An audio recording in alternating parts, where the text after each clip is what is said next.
Hola, ¿cómo están? Muy buenas tardes y sean todas y todos bienvenidos a este décimo ciclo de Mundo en Crisis, que es un título muy ad hoc a lo que está pasando ahora y lo que vamos a conversar hoy día. Este ciclo de análisis de contingencia y actualidad internacional que empezó efectivamente hace 10 años en nuestra Escuela de Periodismo Universidad de las Américas.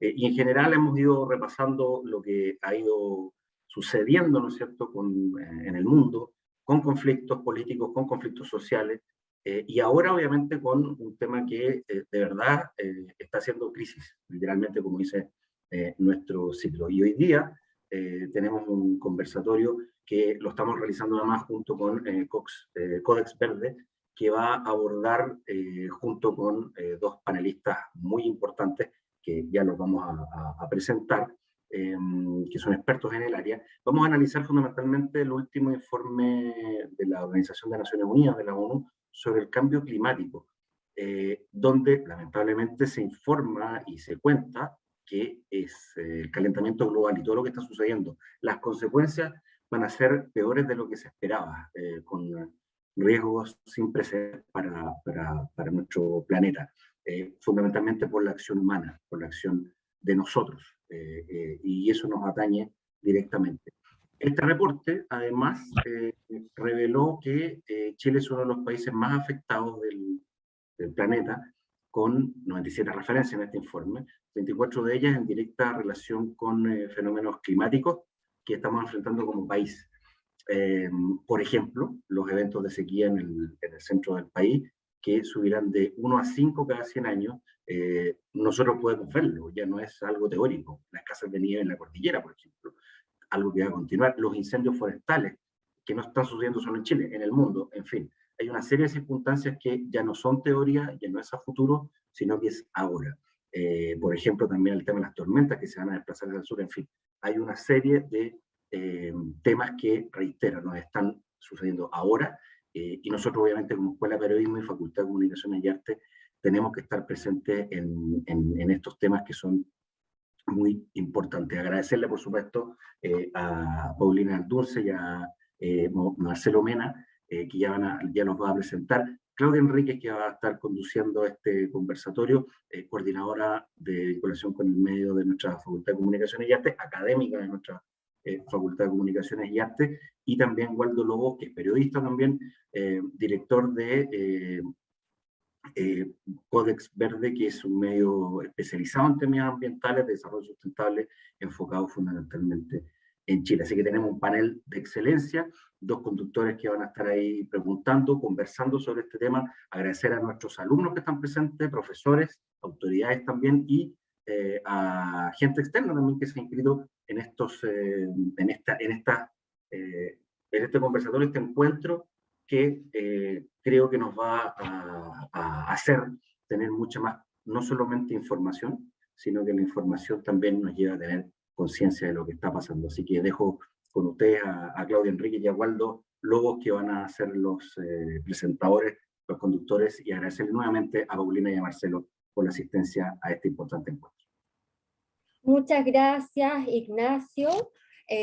Buenas tardes y muy bienvenidos a nuestros invitados. Me acompañará hoy en este conversatorio el periodista Waldo Lobos, quien es el director de Codex Verde, que es el medio de comunicación especializado en temas ambientales y de desarrollo sustentable orientado hacia noticias en Chile. Tenemos el lujo y el gusto hoy día de contar con la participación de Paulina Aldunce. Buenas tardes, Paulina.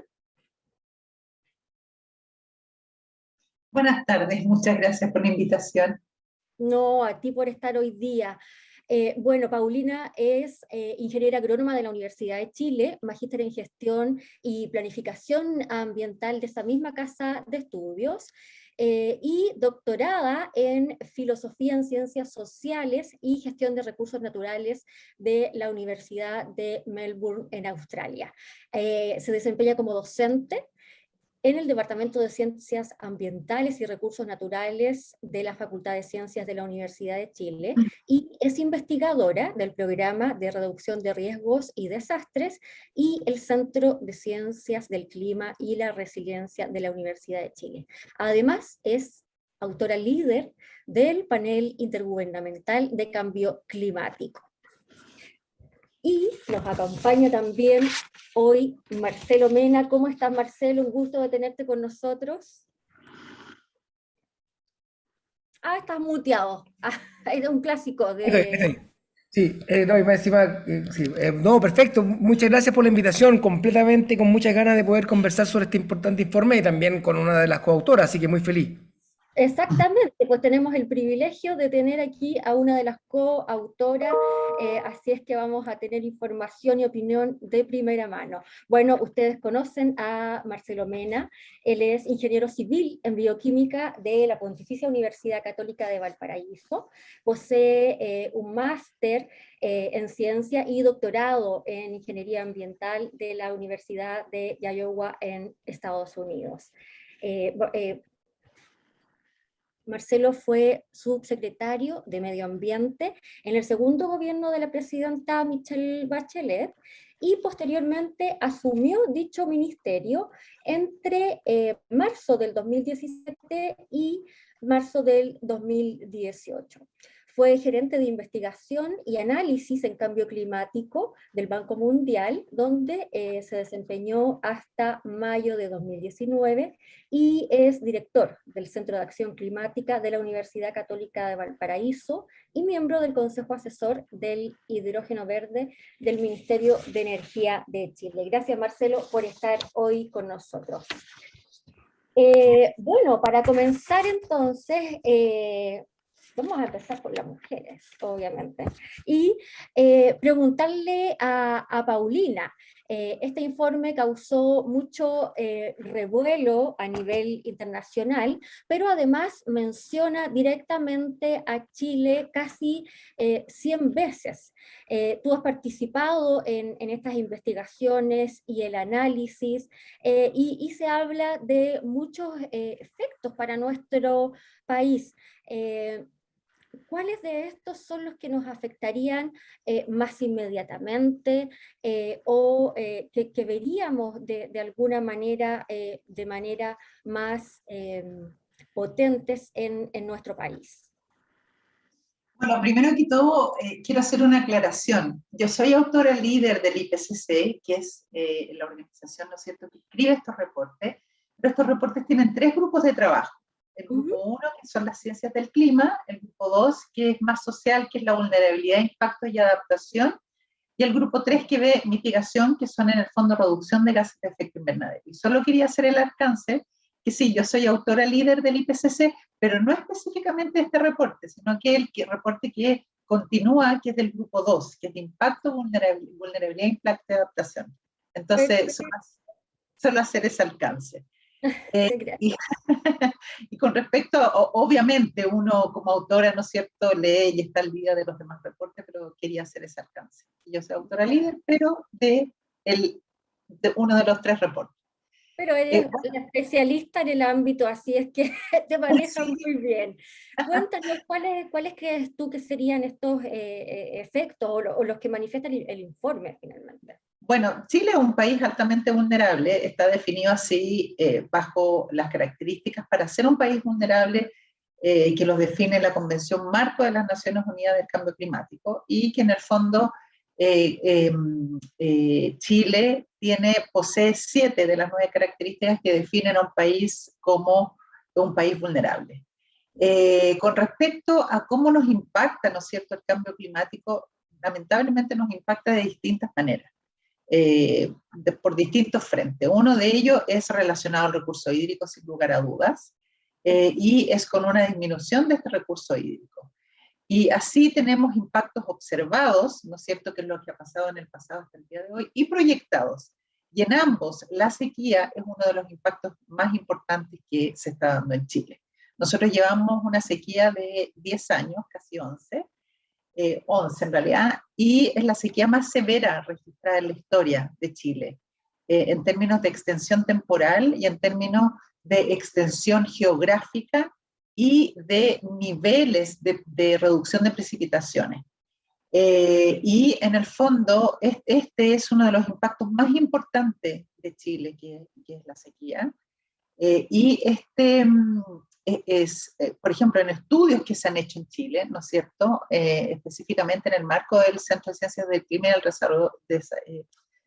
Centro de Ciencias del Clima y la Resiliencia, el CR2, se ha llegado a determinar que un 25% de la disminución del recurso hídrico, o de la sequía más bien, se debe al cambio climático. Bueno, ese es uno de los impactos más importantes. También tenemos otro tipo de impactos, ¿no es cierto?, que es todo lo relacionado con los impactos en el océano. Chile tiene 4.000 kilómetros, ¿no es cierto?, aproximados de costa, y el cambio climático también afecta, ¿no es cierto?, a no solo la temperatura, sino que también la acidificación de los océanos, con todo lo que eso conlleva. También tenemos un gran impacto en lo que es glaciares, ¿no es cierto? El derretimiento de ellos lo hemos visto, ¿no es cierto? Todo lo que es la contracción de la criósfera también. Yo resumiría en eso, en realidad, los mayores impactos. No sé si Marcelo...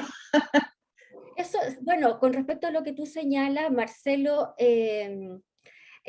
son efectos muy graves. ¿Cómo ves tú? Tú has sido muy crítico, además de las políticas que se han implementado, con respecto a que esta es una situación inevitable y que tenemos que tomar acciones ahora. Entonces, Chile tiene una política climática avanzada, pero con avances que han sido insuficientes. ¿Cómo ves tú lo que debería cambiar? ¿Cómo estamos? ¿Cuál es tu posición? Siempre he sido bien constructivo y de hecho mañana tengo reunión del Consejo Asesor de Cambio Climático, tratar de ser lo más constructivo posible, pero como todo, con el tiempo he ido perdiendo la paciencia, en el sentido de que por ejemplo, trabajé con la ministra Schmidt para poder ayudar la agenda de la COP25 y creamos desde el Banco Mundial una coalición de ministros de Hacienda por la acción climática que lideró Chile con el ministro Larraín, con quien pude trabajar mano a mano y fue un tremendo avance. Y esa coalición hoy día concita a más de 60 ministros de Hacienda que se comprometen no a bloquear la agenda climática, sino que a apoyarla. Pero lo que ocurre es que hay una dicotomía entre lo que se dice que se va a hacer en el futuro, que es una descarbonización 2050 y reducir las emisiones netas en 45% al 2030, como requiere la ciencia. Eso está correcto. Lo que ocurre es que hacemos hoy día. Tenemos una ley de cierre termoeléctrica que efectivamente algunos diputados ponen que se cierre el 2025. Y quizás era muy temprano, pero la respuesta del gobierno fue 2039, cuando el compromiso es 2040. Entonces, en el fondo era un poquito jugar un poco con las emociones de la gente que tiene una aspiración de cerrar las termoeléctricas antes. Después, el presidente Piñera vistosamente cierra con mucha publicidad las termoeléctricas 1, Ventanas 1, que está operando del año 60, y después, 8 meses después, aparece, oh sorpresa, nos equivocamos, puede que tenga que volver a operar. Entonces, esa descarbonización pegada con chicle que depende de lo hídrico no corresponde, porque si nuestro futuro depende de la descarbonización, no puede depender de factores y de condiciones, no puede ser voluntario. Nuestra sobrevivencia no puede ser voluntaria, tiene que ser algo mandatorio. Entonces, eso es una problemática. En la Copa Azul se habló de que somos líderes azules, que conservamos los océanos, pero el gobierno del presidente hizo más de 1,3 millones de kilómetros cuadrados de conservación oceánica y este gobierno no lleva ni 1 kilómetro cuadrado. Entonces hay una brecha entre lo dicho y lo hecho. Ahora, dicho eso, hay que destacar Chile, los avances que ha tenido, el trabajo de la comunidad científica, de la cual Paulina es miembro con el CR2, ha sido tremendamente provechoso. Lo que se hace con el Atlas de Riesgo Climático, trabajar con la Comisión de Mercados Financieros para que el riesgo climático se incorpore, son cosas importantes que pocos países en el mundo están haciendo. Entonces, lamentablemente, esto es lo que nuestra paradoja, que podemos hacer más que nadie en Latinoamérica, pero al mismo tiempo puede ser absolutamente insuficiente lo que estemos haciendo frente al cambio climático. Muchas gracias, Marcelo. Waldo, te doy el pase. Muchas gracias, Claudia. Bueno, bienvenido a todas las personas que están conectadas hoy día, esta tarde, a este webinar para hablar algo tan importante como el cambio climático a raíz del último informe del IPCC. Así que, bueno, no he tenido la oportunidad de saludar a los expositores. Muchas gracias, Marcelo y Paulina, por sumarse. Yo tengo, y quiero también volver a trasladarlo a lo que es el informe del IPCC, Marcelo y Paulina. Quiero preguntarles por qué creen ustedes que este último informe causó tanto revuelo en la prensa internacional y a su vez en la opinión pública, siendo que las devastadoras consecuencias del cambio climático ya venían siendo alertadas desde hace varios años por este mismo panel y por otras organizaciones científicas. A su juicio, ¿qué es lo que ha cambiado? ¿Cree que ha faltado un sentido de urgencia por parte del IPCC para comunicar las consecuencias del cambio climático? ¿Hay un tema también de medios de comunicación o la efervescencia también de la sociedad con respecto a este tema? Bueno, mira, lo que pasa es que el IPCC hace informes por ciclo, ¿ya? Y son, ¿no es cierto?, informes que salen cada ciertos años, nos sientan a no sé cuántos investigadores a trabajar ahí 4 semanas, repartiendo 2 años, que es un trabajo tremendo, tremendo. Ahora estamos terminando el grupo 2, el trabajo, y eso es mucho trabajo. Yo creo que en el fondo, el último ciclo y las últimas publicaciones del IPCC como ciclo fueron en el 2014, entre medio han habido importantes otros reportes como el reporte de 1,5 grados, pero en el fondo hay muchas cosas que se dicen con más certezas en este informe, en el grupo 1, el reporte que recientemente fue publicado. Se hablan como cosas tan concretas como que si no hacemos reducciones profundas de las emisiones ahora, vamos en este siglo a llegar al 1,5 o a los 2 grados Celsius, por ejemplo. Y bueno, tú te imaginarás, ¿no es cierto? Ya llevamos como un 1,1, 1,2 de aumento de la temperatura y mira cómo estamos. Imagínate llegar a un 1,5, 1,2, es un mundo impensable, la verdad. Y como decía Marcelo, está en juego nuestra, ¿no es cierto?, sobrevivencia. También, ¿no es cierto?, se dice a ciencia cierta que este calentamiento global no tiene precedentes en 2000 años. Obviamente se insiste una vez más que este calentamiento global sin duda ha sido causado por la acción antropogénica. Y bueno, yo creo que lo más importante o una de las cosas centrales de este informe es poner sobre la mesa la urgencia. Ya estamos muy atrasados, muy atrasados. Los impactos son tremendamente severos, de gran magnitud, de mucha frecuencia, con gran incertidumbre y complejidad. Y la verdad es que aunque reduzcamos los gases de efecto invernadero el día de hoy, la atmósfera va a seguir cambiando. O sea, hay que reducir los gases de efecto invernadero hoy día y tratar de irse, ¿no es cierto?, y conseguir podernos posicionar en 2 de los grandes, en 2 de los 5 escenarios que plantea el IPCC, ¿no es cierto?, que son realmente tener muy bajas emisiones de gases de efecto invernadero, porque si seguimos como estamos o no hacemos mucho, la verdad es que vamos a estar en grandes problemas.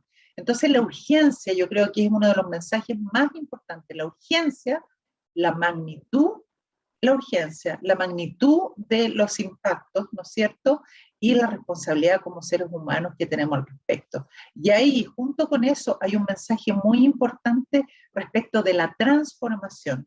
No podemos seguir respondiendo con respuestas incrementales o pequeñas o graduales al cambio climático. Hoy día, la única posibilidad que tenemos para poder salir adelante del escenario en que estamos en este momento y de la gravedad de la situación del planeta es a través de la transformación, que son profundos cambios estructurales en la sociedad. Perfecto. Le hago la misma pregunta a Marcelo y también muchas gracias por la respuesta, Paulina. Y con énfasis esto, Marcelo, tú que has estado metido años, también un serio activista ambiental, después ministro, ¿tú sientes que ha cambiado igual la efervescencia o el sentir de la población con respecto a este tema y que también eso haya ayudado para que el mundo completo haya notado la urgencia de hacer algo por el cambio climático en estos últimos años? Yo creo que perdimos harto ímpetu. En la COP25, cuando iba a venir Greta, estábamos todos entusiasmadísimos de que iba a pasar algo épico y se iban a hacer grandes anuncios. Y el estallido nos volvió a la realidad, que la agenda climática está completamente desconectada con la gente y sus necesidades. Eso es verdad, porque yo estoy metido en algunos chats que se habla de cambio climático, pero no se habla nada de la Convención Constituyente, no se habla nada de los conflictos ambientales más profundos, y hay una desconexión que es real del establishment climático en cierta forma, y por tanto fue un despertar duro que tuvimos todos, me incluyo, con respecto a la agenda climática y lo que significaba.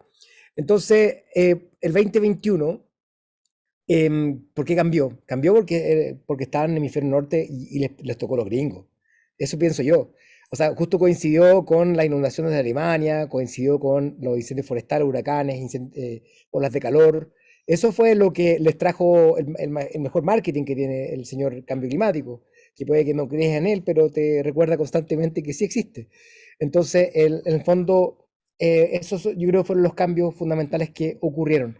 Entonces hay una desconexión, porque en cierta forma todos queremos volver a la normalidad. La normalidad en Santiago, por ejemplo, fue un empeoramiento grave de la contaminación atmosférica, que no está en cuarentena. Da cuenta que entonces estamos pensando en otras cosas en el corto plazo. Se escuchan los mismos diputados que querían cerrar las termoeléctricas, bajar el impuesto específico. Pónganse de acuerdo. El tema del sobreconsumo que hay hoy día es algo que tenemos que abordar.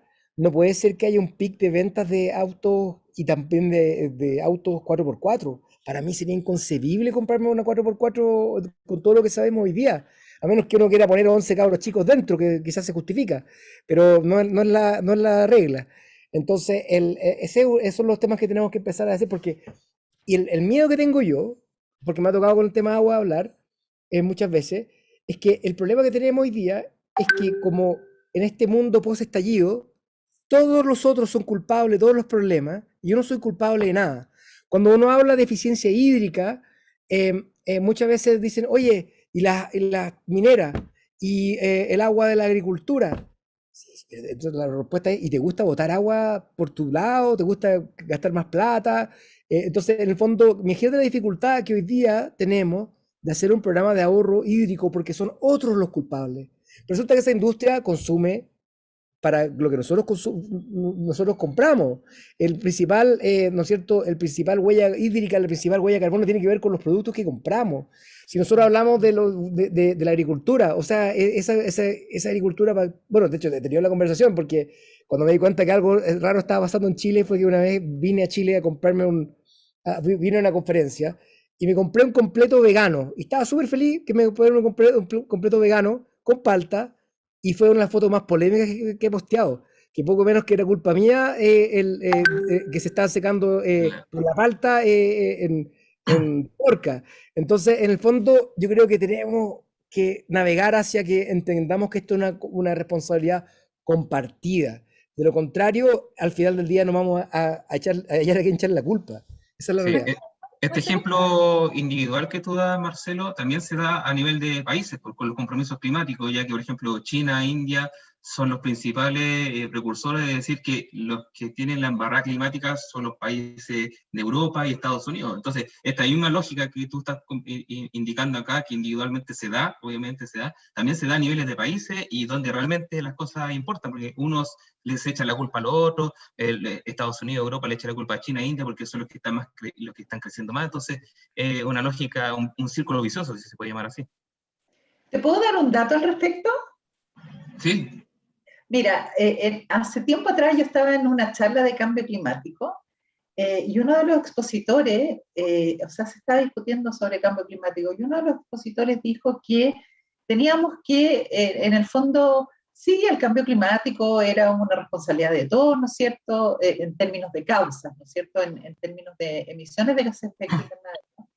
Y esta persona dijo, bueno, pero Chile emite menos del 1% de gases de efecto invernadero. Entonces los invito, él dijo, a pensar si realmente tenemos que sacrificar, por ejemplo, tanto nuestra agricultura. Yo casi me morí, porque en el fondo, si tú sumas todos los países que emiten menos de un 1%, suma el 25% de las emisiones.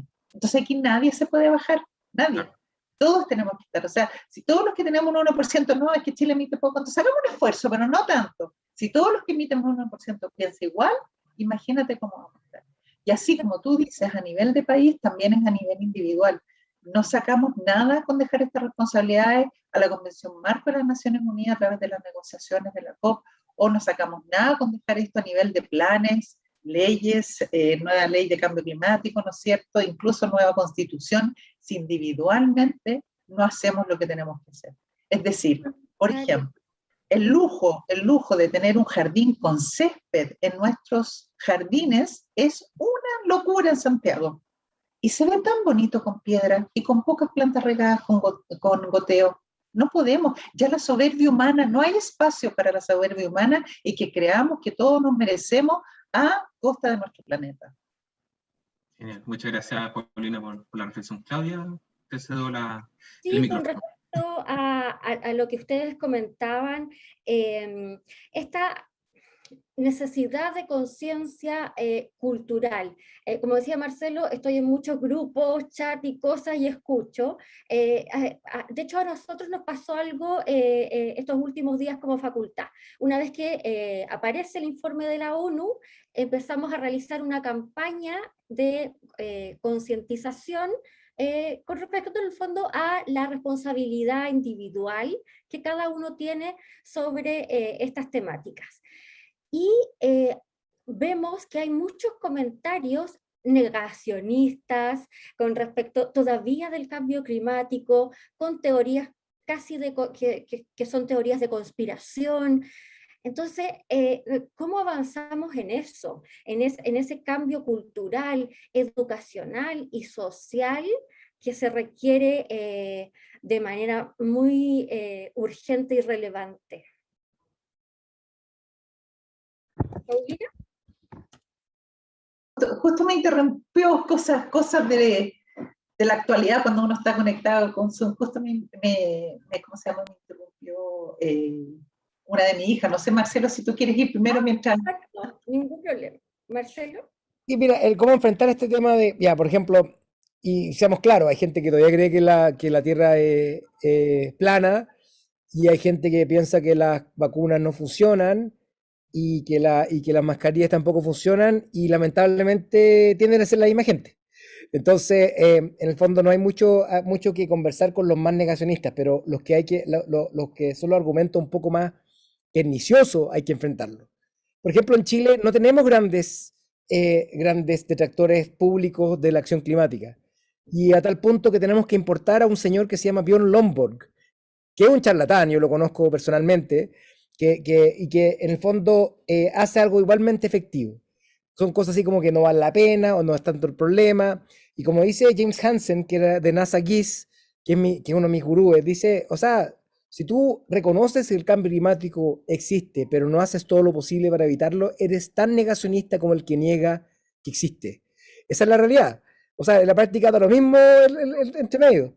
Entonces, yo creo que hay que enfrentarlo, conversarle. Yo tengo siempre mis tweets listos. Cuando aparece un negacionista, lo enfrento rápidamente. Hay un señor en YouTube que apareció con unos videos y lo ataqué un par de veces así a su chat, y desapareció, nunca más posteó nada.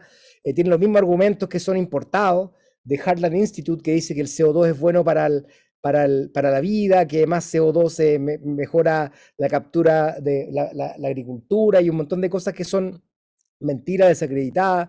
Los argumentos de que el sol tiene variaciones que justifican y explican estos cambios. Entonces, yo por lo menos creo que la mejor forma es con evidencia y conversar con ellos, y y si no van a querer escuchar esa evidencia, dejar claro que simplemente lo hacen por razones ideologizadas. Pero son muy poquitos. En Chile debe ser menos de un 15% de los que son negacionistas climáticos, que igual es preocupante, pero también convengamos que también hay porcentaje de gente que no cree en la vacuna, así que, ¿qué se le va a hacer?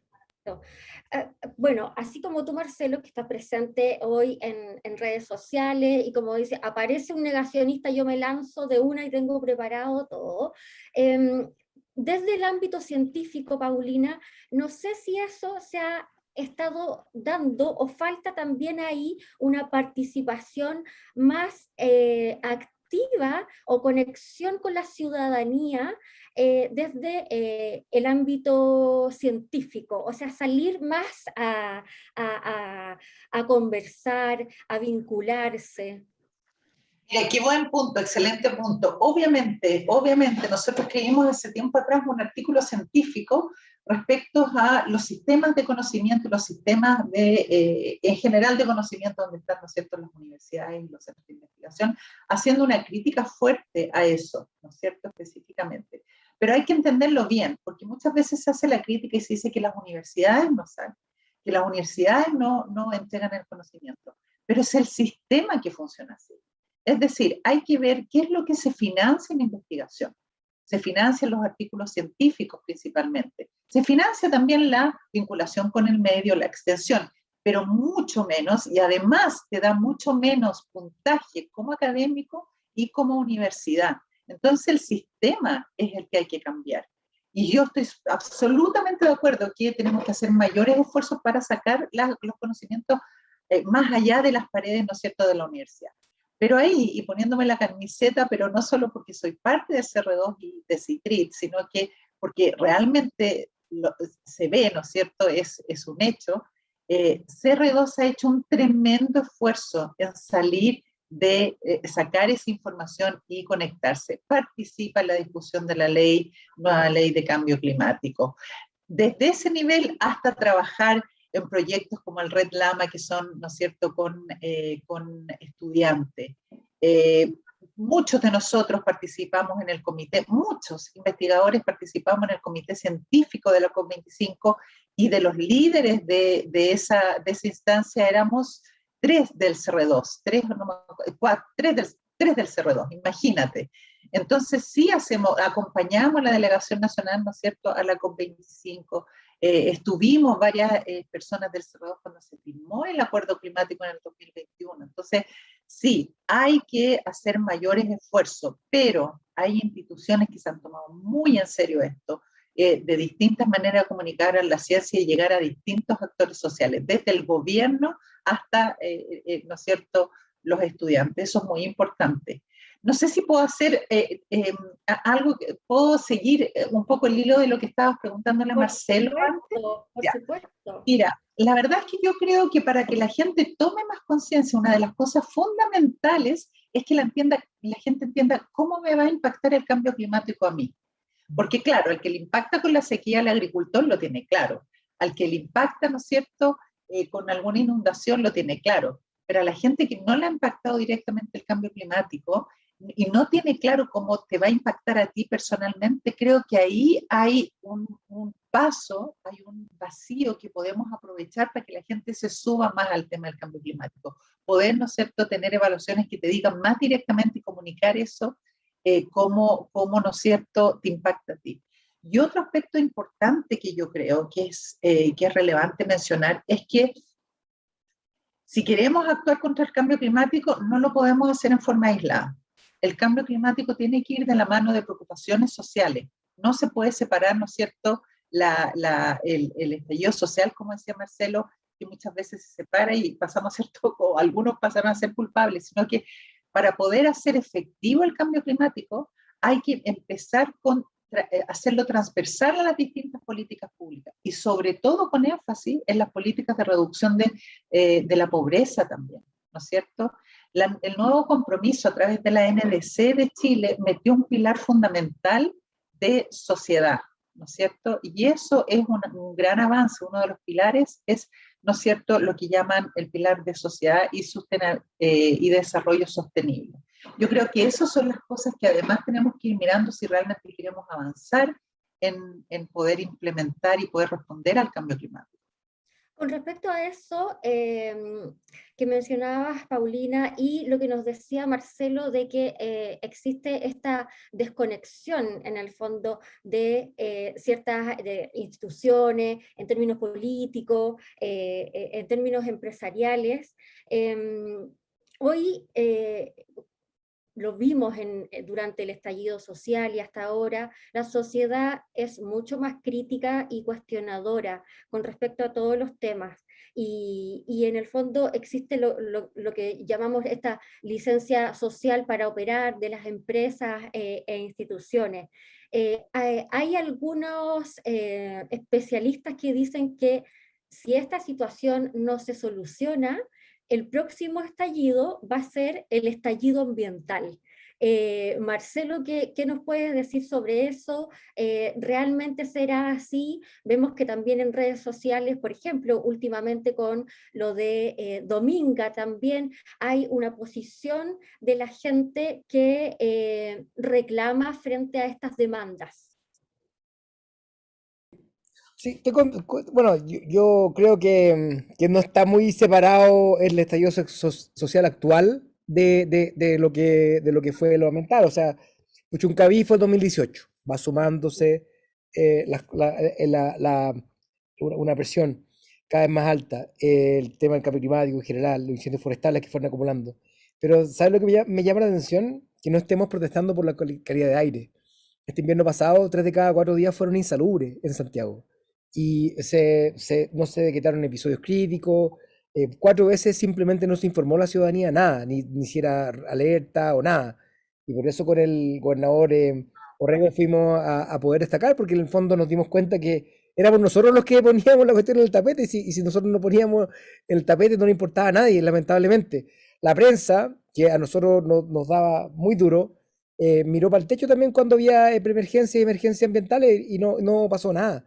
Y eso es mucho más grave que cualquier proyecto de inversión que esté tramitándose. Eso es una realidad. Y eso y un problema colectivo que tenemos. Hoy día más de 4.000 personas mueren al año por contaminación atmosférica. Los niños sufren por este tema. Entonces, al final, cuando decimos que no importa su futuro, pero no estamos cuidando su presente, hay nuevamente esta desconexión con respecto a las necesidades. Dicho eso, yo creo que se va a poner cada vez más difícil este planeta y por lo tanto hay que empezar a invertir en lo que yo he ido aprendiendo de gente como Paulina, en adaptación al cambio climático, un trabajo comunitario, local, desde las bases, no desde arriba. Mira, todos los planes de adaptación, me tocó aprobar como 8 de ellos, son todos top-down, de arriba para abajo, pero en realidad hay que entregar las herramientas a los gobiernos locales. Sin una descentralización, no va a haber una verdadera adaptación.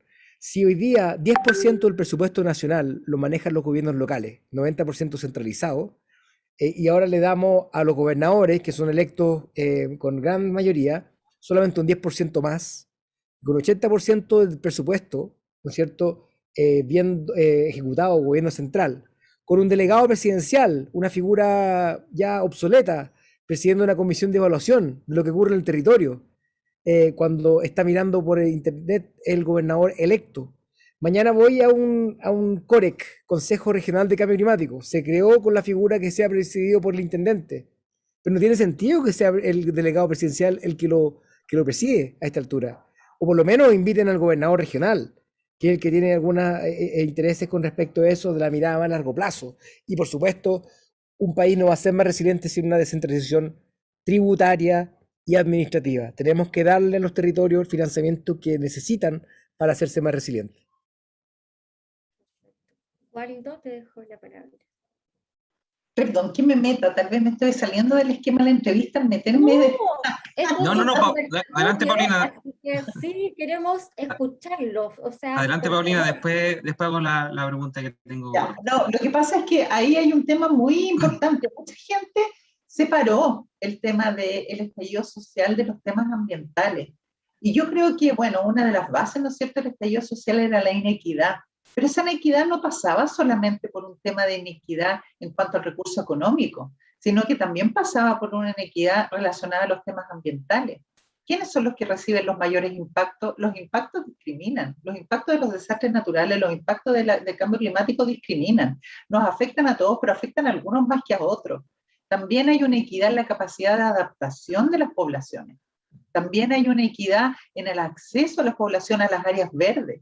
Entonces, en el fondo, mucha gente tendió a separar el estallido social, ¿no es cierto?, del cambio climático o de otros impactos ambientales, pero están muy relacionados, muy relacionados. Yo creo que el cambio climático discrimina. Y claro, obviamente ahora se están viendo un récord de muertes en las inundaciones de Alemania, por ejemplo, los incendios, que no se habían visto en los países desarrollados. Pero en reportes que nosotros hemos hecho en el IPCC, se sabe que los impactos, por ejemplo, de los desastres de origen natural afectan, o sea, más o menos el 70-80% de las muertes se encuentran en los países con menos recursos. Los países con más recursos tienen más impacto económico. Entonces hay una discriminación, o sea, realmente ese tipo el cambio climático, los desastres naturales, también discriminan y inequidad. Entonces yo creo que mucho de lo que de lo que motivó a la gente a llegar al estallido social es una inequidad generalizada, pero a través de muchos ámbitos y muchos aspectos, de los cuales el ambiente y el cambio climático es uno de ellos, sin lugar a dudas. Bueno, y en ese contexto, ya que estamos hablando más que nada de las problemáticas sociales, socioambientales que tiene nuestro país, les pregunto a ambos, sin importar el color o la tendencia política, según su experiencia internacional y en gestión pública, ¿cuál es la estrategia que debería establecer el próximo gobierno para que el país pueda adaptarse y mitigar los efectos del cambio climático? Por ejemplo, hay un par o varias leyes que están en el Congreso o que no han podido avanzar, como por ejemplo la ley de glaciares, ley de costa, la ley marco del cambio climático. Para ustedes, ¿cuál es la estrategia y dentro de estas leyes que nombré, o si tienen otra propuesta, cuáles son las que deberían ver la luz en el próximo gobierno, sin importar el color político que sea este? Marcelo. Sí, no voy a hacer proselitismo, así que el que quiera saber dónde viene el proselitismo puede googlear. Pero comentar, sí, de que impuestos verdes. Yo me demoré como 2 años para darme cuenta, en realidad, que algo que era importante darme cuenta. La descarbonización actual se calcula, se estima, se ven los efectos sin haber siquiera considerado la herramienta que el FMI, la OCDE y el Banco Mundial reconocen como la más efectiva, que es internalizar los costos de la contaminación en la economía a través de impuestos verdes. Nosotros tenemos un valor de $5 por tonelada, asignado en 2014 en una ley que está vigente. Sin embargo, a 7 años de su incorporación en plena crisis climática, con déficit fiscal, no hemos sido capaces de poder subir este impuesto verde, que, de acuerdo a Kristalina Georgieva, que es la jefa del FMI, que fue mi jefa en el Banco Mundial, dice que son impuestos que crean empleo, actividad económica, que permiten dar una señal al mercado para que las renovables fructifiquen. Y eso es una realidad que no hemos querido abordar, probablemente la más subestimada. Claramente la ley de glaciares es algo importante que se avance, y en la práctica, si sabemos que los glaciares blancos van a retroceder y que los glaciares de roca y el espacio periglaciar van a ser aquellos que van a ser más resilientes frente al cambio climático, no podemos dejar de tener una conversación honesta con respecto a la importancia de proteger también esos espacios periglaciares. Tercero, humedales. Yo creo que la ciencia tuvo una contribución muy buena para hacer la ley de humedales urbanos. Sin embargo, fue un inicio, pero no tiene por qué ser un fin. Yo estoy convencido que todos los humedales tienen que tener protección como si fueran algún tipo de área protegida. Esto es que se evalúen ambientalmente los proyectos que estén en la cercanía. Si tú construyes arriba de un humedal, es cosa de tiempo en el cual la naturaleza se va a manifestar y va a mostrar que no es buena idea. No sé si han visto la foto del humedal ahí en Los Molles, que mucha gente conocía ese humedal. Es evidente lo que iba a pasar y lo que terminó pasando. Entonces hay veces que el mismo sector privado no es capaz de poder cuidarse de sí mismo. Incorporar al sistema de evaluación de impacto ambiental escenarios climáticos. Tú no puedes diseñar un proyecto y esperar que te lo aprueben sin haber mirado cómo se comporta este proyecto en un escenario futuro. Son el tipo de medidas que hay que considerar, aparte de la descarbonización más acelerada y, por cierto, una meta 100% renovable en el corto plazo. Gracias, Marcelo. ¿Waldo? No sé si Paulina quiere responder esa consulta, de acuerdo también a la experiencia que ella puede tener en relación a ver otros ejemplos de otros países, como para la mejor estrategia que puede generar el próximo gobierno en cuanto a la adaptación y la mitigación del cambio climático, y cuáles son para ella las leyes o normativas más urgentes de que comiencen a andar en nuestro país. Bueno, la verdad es que Marcelo ha estado en el gobierno, ¿no es cierto? Ha estado, bueno, exministro de Medio Ambiente, Entonces, poco y nada podría yo más contribuir a lo que él dijo, pero sí una sola cosa. Yo creo que, y aquí vuelvo también a algo que dijo Marcelo, si no se incorpora a la comunidad de una manera significativa, ¿no es cierto?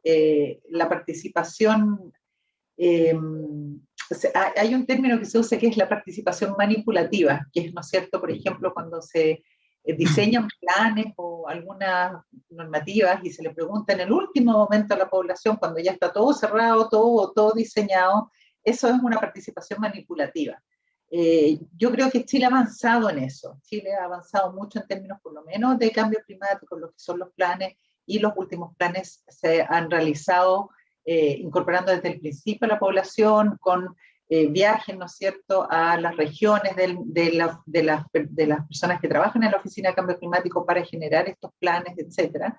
Pero yo creo que todavía falta muchísima más participación. Yo creo que ahí todavía estamos al debe, el nivel local, los gobiernos regionales, las distintas instituciones a nivel local y la población, es algo que estamos al debe en Chile y yo me atrevería a decir también en el mundo. Y la verdad es que es muy importante incorporar, ¿no es cierto?, en lo que es generación de políticas públicas y el ciclo completo de la política pública, hasta la implementación y su evaluación a la población, porque la verdad es que de esa manera, por ejemplo, si tú lo incorporas desde el principio, puedes hacer planes que son mucho más efectivos, porque son la misma gente la que sabe lo que resulta o no resulta. Sobre todo, y una cosa, aquí ahí sí, es una cosa importante. Los planes de adaptación en Chile son a nivel nacional, son sectoriales, pero nacional, ¿no es cierto? Y también tenemos plan de adaptación nacional. Pero hace falta una bajada al territorio, sin lugar a duda, porque el contexto es muy importante en lo que se refiere tanto a los impactos como a la respuesta al cambio climático. Y ahí también se está haciendo un esfuerzo porque se están, ¿no es cierto?, desarrollando y diseñando planes a nivel regional. Y también hay un esfuerzo de una ONG, ¿no es cierto?, que se llama ADAPT Chile, que participa en la red de municipios ante el cambio climático. Pero son, o sea, con la cantidad de municipios que tenemos, son muy pocos los que participan. Entonces, dentro de lo que es la política pública, algo que hace falta es más participación de la ciudadanía. Porque, entre otras cosas, cuando la ciudadanía dice y tiene opinión y dice algo, después es más difícil que se haga la ley. O sea, si yo di tal idea, ¿no es cierto?, o en mi comunidad discutimos y dimos tal idea, después no es tan fácil como decir, no, eso yo no lo voy a implementar porque no tiene nada que ver con mi realidad. ¿Te fijas? Entonces es muy importante, y yo creo que las políticas públicas hace falta un poco más de diseño participativo. Tomando en cuenta eso, Paulina, tú nos decías, Chile ha avanzado en cambio climático. Cuando empezamos a conversar con Marcelo, tú nos decías, Chile tiene todas las herramientas y no las voluntades. Entonces llegamos finalmente al tema de las decisiones políticas, de la política pública, donde pareciera entonces que finalmente la aguja no se está moviendo por ese lado. Marcelo, tú fuiste muy crítico también del gobierno de Piñera cuando no se firmó el acuerdo de Escazú. Entonces, tú que has estado desde esa área, ¿cómo ves? ¿Por qué está pasando esto? ¿Qué falta ahí? ¿Por qué no hay decisiones en ese sentido? ¿No hay más avances? ¿Cuál es el tope? Sí, sí, yo fui crítico porque ese acuerdo lo hicimos y el liderazgo ambiental no se autosigna, sino que se muestra. Y en el fondo, el acuerdo de Escazú fue algo que creemos que es fundamental que avance porque hoy día si tenemos crisis, una crisis de legitimidad. Y esa legitimidad se logra con la participación y el diálogo.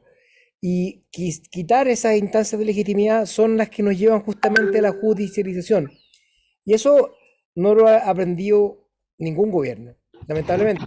Incluso en el mío también tuve diferencias con respecto a esos temas, en donde el Poder Judicial una y otra vez decía que la participación es fundamental.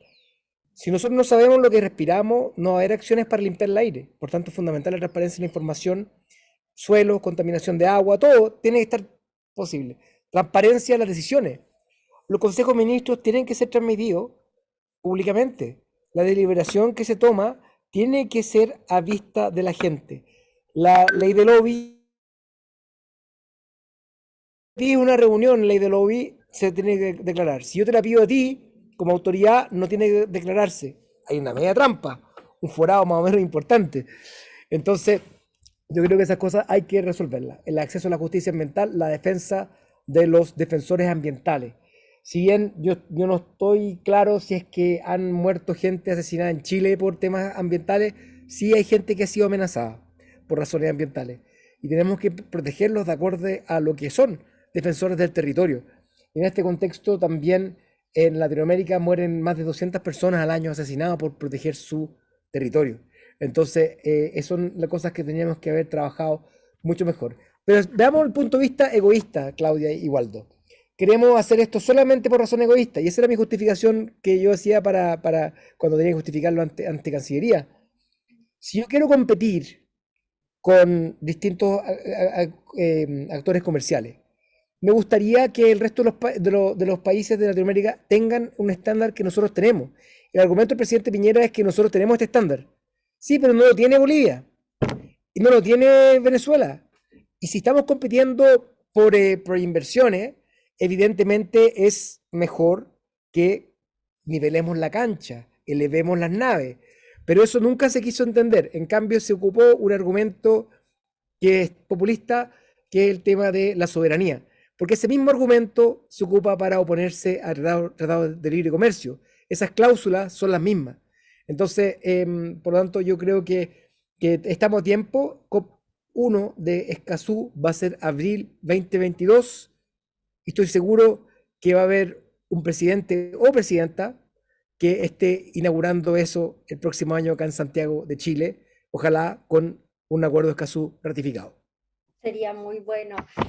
Bueno, ustedes saben que hoy tenemos muchos alumnos conectados, estudiantes de periodismo, periodistas, y ellos nos han hecho llegar sus preguntas a través de el chat de esta conexión. Pablo Figueroa nos pregunta: si debemos avanzar entonces hacia un desarrollo sustentable, economía circular, ¿cómo equilibramos estas aspiraciones que tenemos todos los chilenos en términos de un modelo económico que sea más avanzado, pero que también responda al crecimiento y a este tipo de economía más social? Hay un dilema ahí, y ¿cómo se puede resolver? Se los planteo a ambos porque es ¿cómo lo hacemos? ¿Paulina? Yo creo que esa pregunta la puede contestar mucho mejor Marcelo, así que si quieres parte tú, es más de tu ámbito. Estás muteado. Entonces, en el fondo, todos los temas ambientales, económicos, sociales están vinculados, y tenemos que empezar a pensar que esto no es solamente un tema ambiental lo que se quiere resolver. Al contrario, yo diría que si tú solamente estás pensando en temas climáticos, estás aprovechando una chance de abordar lo que es de fondo. La lucha contra el cambio climático es una lucha contra la desigualdad, es equivalente. ¿A quién afecta más el cambio climático? Son las personas menos recursos. Y por tanto, toda esta economía social, economía colaborativa, economía compartida, circular, estos apellidos nos ayudan. Regenerativa, que es mi preferida, regenerativa. Que tu emprendimiento no sean aquellos que vayan a hacer menos el mal, sino que tu emprendimiento haga el bien derechamente. No estamos para malos menores, estamos para bienes superiores. Eso es lo que tenemos que empezar a avanzar en trabajar. Yo creo que en ese contexto una cosa que necesitamos hacer es hacer una ley de las empresas B.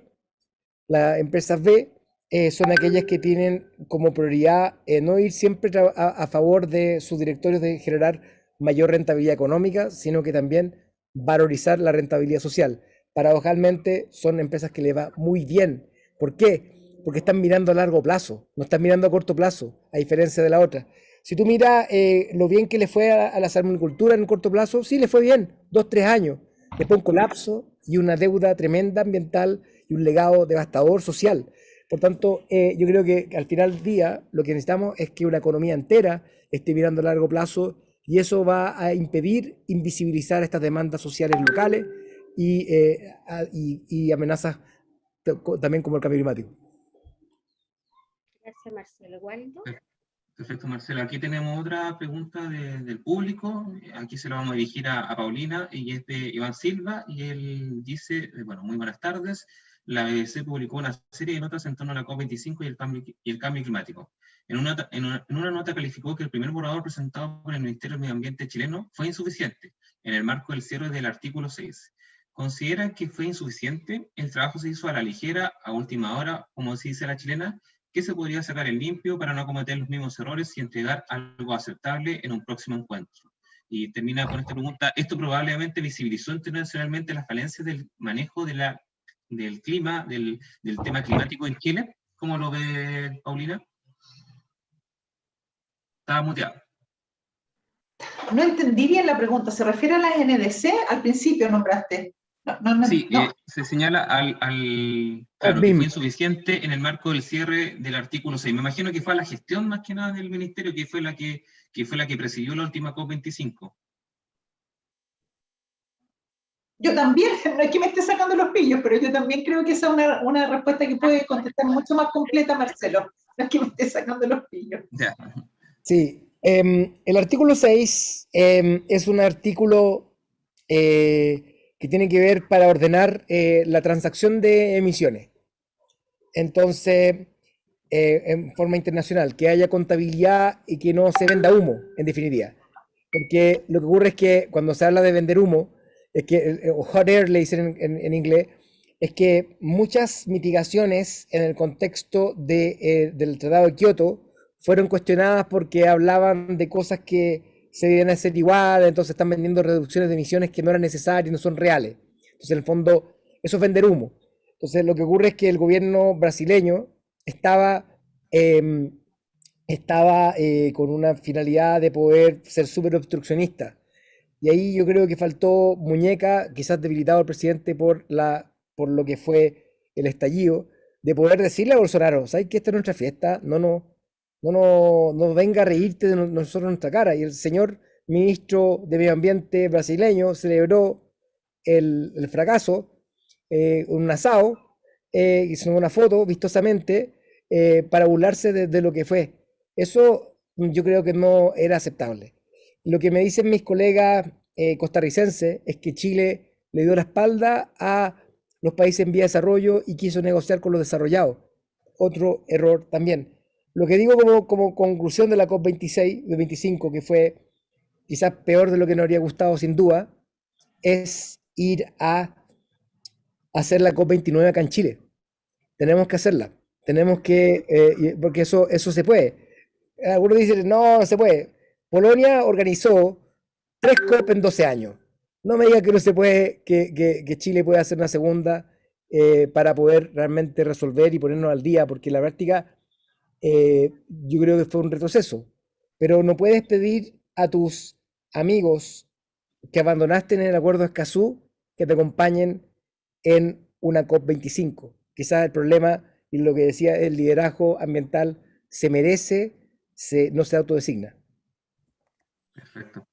Muchas gracias, Marcelo. Gracias, Marcelo. Sí, bueno, estamos ya cerrando nuestro conversatorio. Sé que tienen ambos muchos compromisos y actividades.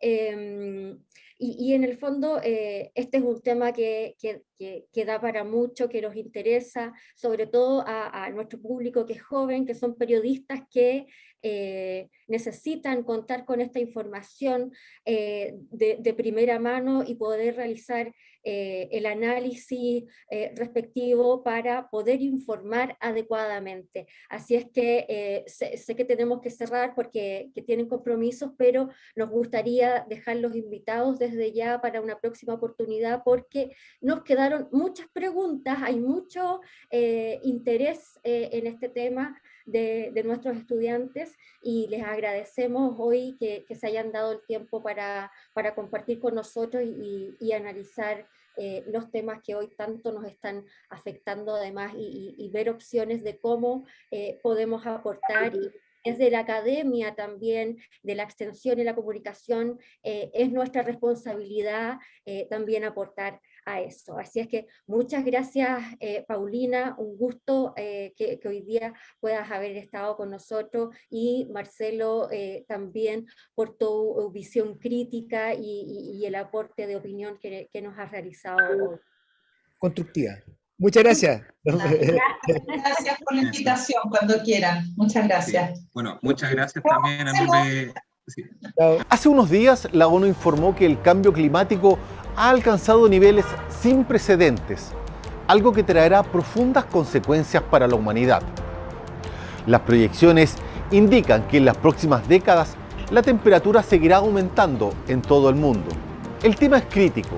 Si existe un aumento de 1,5 grados centígrados, esto provocará un aumento de las olas de calor, se alargarán las estaciones cálidas y se acortarán las frías, lo que provocará graves trastornos para nuestra vida. Mientras que con un alza global de 2 grados centígrados, los episodios de calor extremo alcanzarán umbrales de tolerancia críticos para la agricultura y la salud de las personas. Construir un futuro mejor es responsabilidad de todos.